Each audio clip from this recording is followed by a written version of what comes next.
everyone, welcome back to my video, and in this part of the Roy Lopez, I'll be talking about,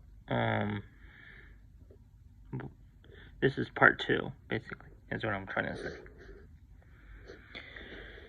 So, in the last part, we talked about how the White's king is pretty much good to go on castling, while Black has to develop more pieces.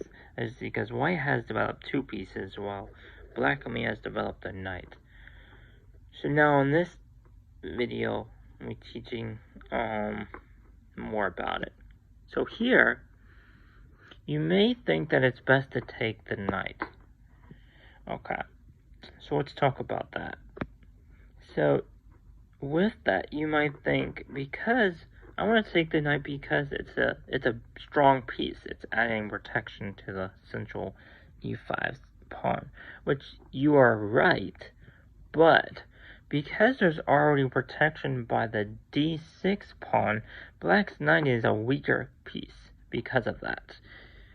No, you may think not, but because there's no more added tension, like let's say you push your pawn right here, then there's tension, because now if Black takes, risks and takes back,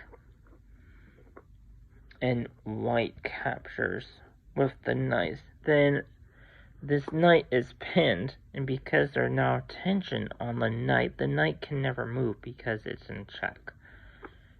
So this potentially is a free piece now.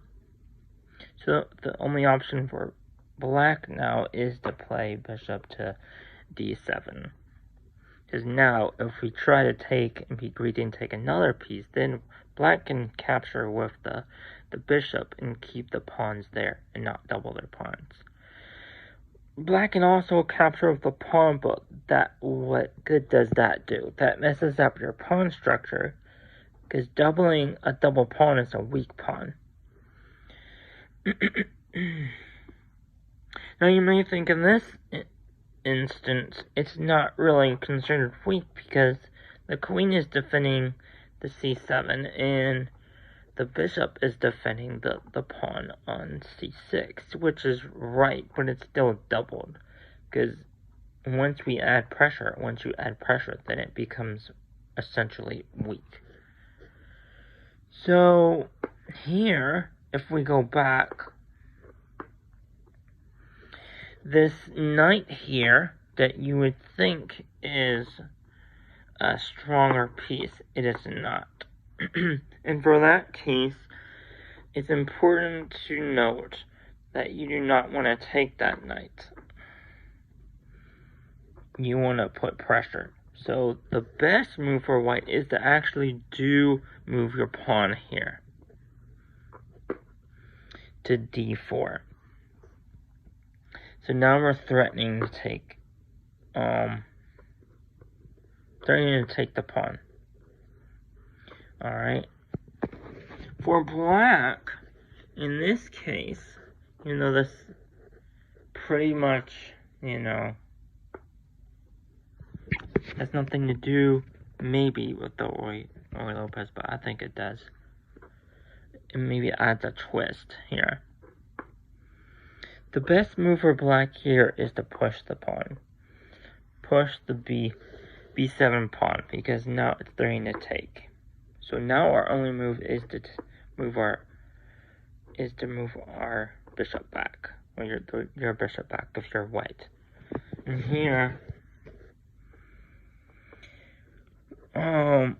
the best move for Black is you can go after the piece if you want to, and White would usually just play here, but then you're having to force a trade because you can't go anywhere back, and taking the pawn on f7 doesn't make any sense. So with that, after pushing the pawn, Black's next move is to develop more pieces, so to bring the knight to f6. Now, white here will go has many options. They can capture, no. Well, they can simply capture if they want to. But I mean, they can castle is one. They can put pressure on the knight by pinning it, having black to play a move like e7, bishop to e7, or pawn to h6. All of these are good moves. Or they can push this pawn and bring their bishop back even further. So all these are good. We can also just push our pawn. You can push the pawn to d5, closing off the center. Normally having the open planks, the side planks available. But this allows black to easily, since it's an open game, black will usually play bishop to e6 and just castle, which you'll see. At this case, both players will castle.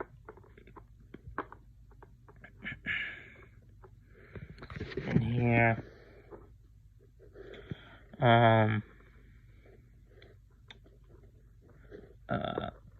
bishop to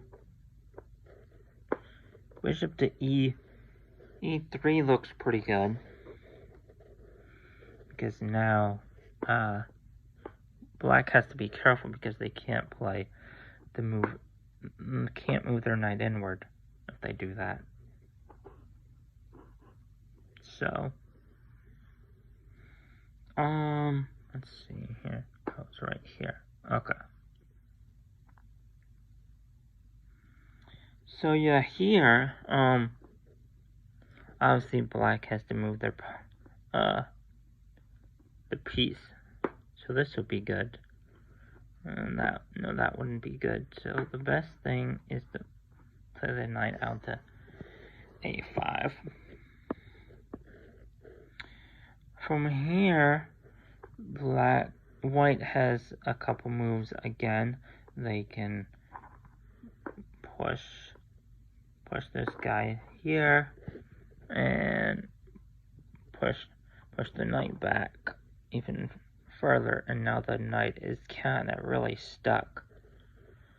And this is the best move, the strongest move in any chess game, is for either player to push the pawn on to b4.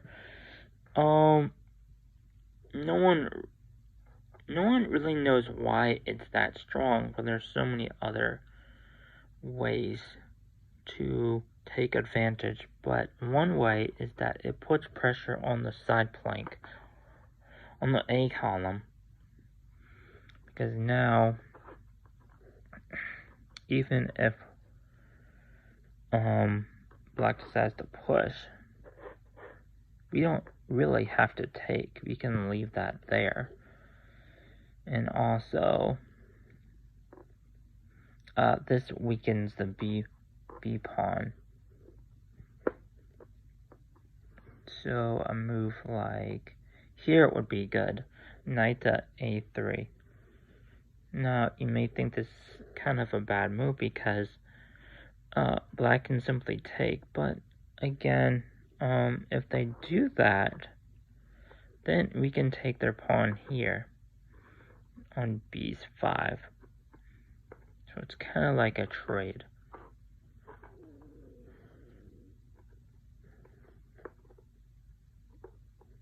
So this is a good move. So b4 for white, and now here a move like let's see here. I think a move, bishop to d7 is the only best move here. simply trying to develop and get ready to push this pawn.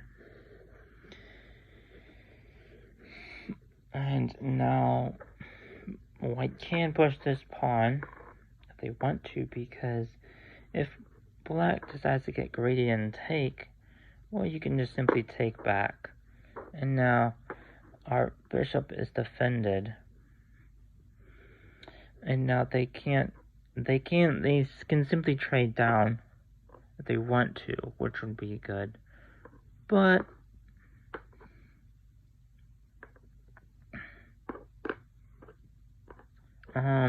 because this is an important piece, you don't want to do that. So, I'm going to end it on 2 parts here for this video, or this series, however you want to call it. Hope you guys learned something from it and take into your chess world. Thank you so much. Bye.